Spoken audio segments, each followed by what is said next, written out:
Deep in the heart of Massachusetts, shadows dance beneath a canopy of ancient trees.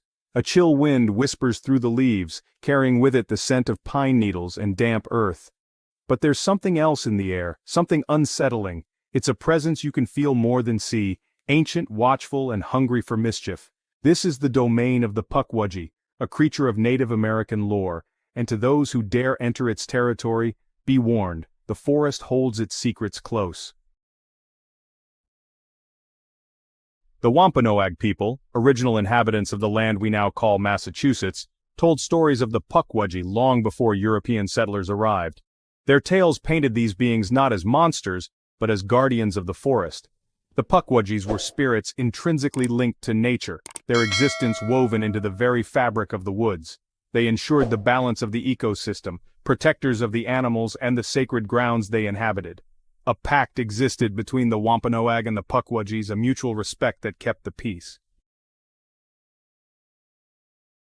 Puckwudgies are small, no taller than a child, but their stature belies a fearsome power. These enigmatic beings have long been a part of Native American folklore, particularly among the Wampanoag people. They are often described as tricksters, capable of both helping and hindering humans depending on their whims. Imagine, if you will, a being with skin the color of bark, wrinkled and toughened by time.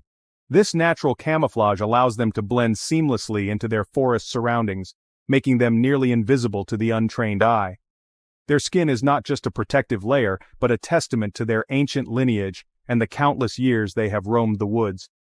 Their faces, a grotesque parody of human features, are often described as being both ancient and childlike.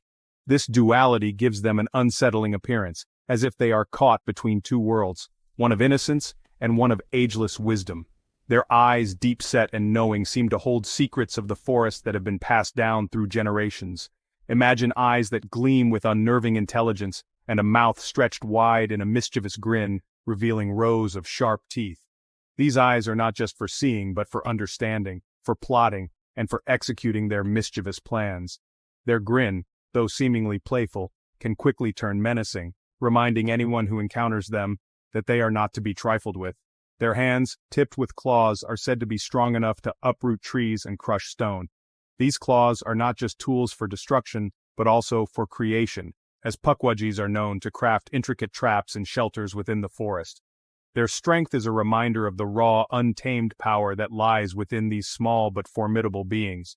They are masters of disguise, able to vanish into the undergrowth or, some say, even change their shape at will. This ability to shapeshift adds another layer to their mystique, making them unpredictable and elusive. Whether they transform into a rock, a tree, or another animal, their presence is always felt, even if they are not seen.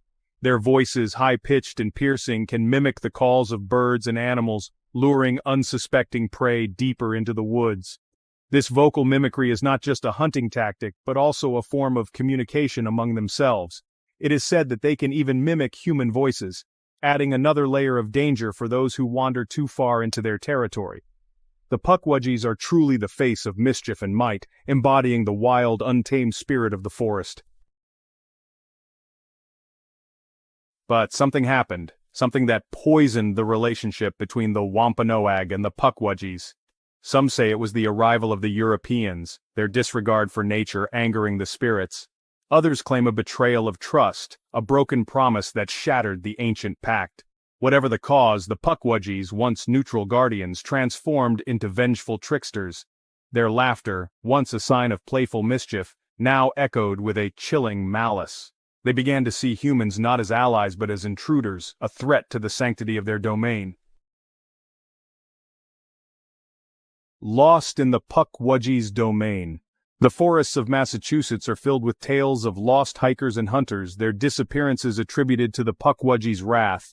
Imagine a lone hiker venturing off the beaten path, drawn deeper into the woods by the strange, enchanting call of a hidden bird. He doesn't realize his mistake until it's too late. He finds himself turned around, hopelessly lost in a maze of trees. The sun begins to set, casting long, eerie shadows that seem to writhe and twist like living things. That's when he hears it. A low chuckle just out of sight. The hiker's blood runs cold. He's not alone. Whispers on the windtails of the taken. In the heart of the forest, where the trees grow thick and the shadows dance, there are stories that chill the bones and haunt the mind. These are not just tales of the ordinary, but of the extraordinary, the inexplicable, and the terrifying. There are even darker whispers, tales of people, often children, snatched away from campsites and forest edges, never to be seen again. These stories are passed down through generations, each retelling more harrowing than the last. Parents warn their children, campers share hushed warnings around the fire, and the forest itself seems to hold its breath, waiting. The stories always start the same way, a flash of movement in the woods, a glimpse of something small and shadowy darting behind a tree. It's a fleeting moment, often dismissed as a trick of the light or an overactive imagination, but those who have seen it know better. They speak of eyes that glint in the darkness, of shapes that move with unnatural speed and silence, then a blood-curdling scream, followed by an eerie silence. The kind of silence that presses in on you, that makes the hairs on the back of your neck stand up. It's as if the forest itself is holding its breath, waiting for something terrible to happen, and then nothing. Just the oppressive quiet and the sense that something is terribly, terribly wrong. When people go searching, they find no trace of the missing person, save for a lingering sense of dread and the faint scent of sulfur in the air. It's as if the forest has swallowed them whole, leaving behind only questions and fear. The search parties return empty-handed, their faces pale and their hearts heavy. They speak of the forest as if it is a living, breathing entity, one that has claimed another victim. Some whisper that the Puckwudgies take their victims to their hidden lairs deep within the earth, where they are tormented for eternity. These mythical creatures, small and malevolent, are said to be the guardians of the forest, punishing those who dare to trespass. Their lairs are described as dark, labyrinthine tunnels that twist and turn, leading to chambers filled with the bones of their victims. The stories say that once you are taken, there is no escape. You become just another whisper on the wind, another tale of the taken. Nature's fury embodied. The Puckwudgies have become a chilling reminder that nature is not to be trifled with. They are the embodiment of the forest's anger, its way of lashing out against those who disrespect its power. They are a warning to those who would exploit the land, a reminder that nature always demands respect. They are the embodiment of the wild, untamed spirit of the woods, a force that can be both beautiful and terrifying. Glimpses in the shadows, modern encounters. Even today, centuries after the first European settlers arrived, stories of the Puckwudgie persist. Campers report hearing strange noises in the night, disembodied whispers, the crackle of twigs breaking under unseen feet, and that unsettling high-pitched laughter echoing through the trees.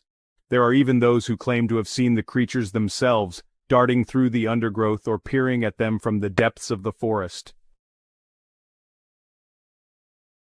Echoes of the ancient ones. These are the stories that have been passed down through generations, whispered among the trees and carried by the wind. They speak of mysterious beings and unexplained phenomena that have haunted these lands for centuries. One chilling account tells of a group of friends camping in the Freetown Fall River State Forest, known to be a hotbed of Puckwudgie activity. The forest, with its dense canopy and eerie silence, has always been a place of mystery and intrigue. The friends, eager for adventure, set up their tents and gathered around a crackling campfire, unaware of the nightmarish experience that awaited them. As they sat around their campfire, sharing stories and laughter, a strange feeling washed over them. The air grew colder, and an unsettling silence fell upon the group. It was as if the forest itself was holding its breath, waiting for something to happen. The friends tried to shake off the feeling, attributing it to the eerie atmosphere of the forest. The hair on their arms stood on end. Goosebumps prickled their skin as an inexplicable chill ran down their spines. They exchanged nervous glances, each one silently questioning if the others felt the same. The once comforting warmth of the campfire now seemed distant and ineffective against the creeping dread. The laughter from the woods grew louder, closer, until it seemed like it was coming from all directions at once. It was a sound unlike any they had ever heard, mirthless, mocking, and filled with malice. The friends' initial curiosity turned to fear as the laughter echoed through the trees, surrounding them in a cacophony of terror. Panicked, the friends scrambled to pack up their campsite, their flashlights cutting through the darkness, but revealing nothing but the dense undergrowth. Their hands trembled as they hastily gathered their belongings, the sense of urgency growing with each passing second. The forest, once a place of adventure, had transformed into a nightmarish labyrinth. They fled through the woods, the sound of their own terrified breathing drowned out by the relentless, mocking laughter that followed them all the way to their car. The journey back was a blur of fear and confusion, each step feeling like an eternity. When they finally reached the safety of their vehicle, they vowed never to return to the forest again, forever haunted by the echoes of the ancient ones. A legacy of fear and wonder. Whether you believe these stories or dismiss them as mere folklore, there's no denying the enduring power of the Puckwudgie legend. It's a story that has been passed down for generations, a chilling reminder of the ancient power that still lingers in the shadows of the woods. The Puckwudgie serves as a cautionary tale, urging us to remember that we are guests in nature's domain and that our actions have consequences. Conclusion: the enduring mystery. So, the next time you find yourself walking through the forests of Massachusetts, listen carefully to the sounds of the woods. Pay attention to the shadows that dance at the edge of your vision, and remember the tales of the Puckwudgie, the vengeful spirits who lurk in the shadows, forever guarding their domain. Their story is a testament to the enduring power of folklore, a reminder that some mysteries are best left unsolved.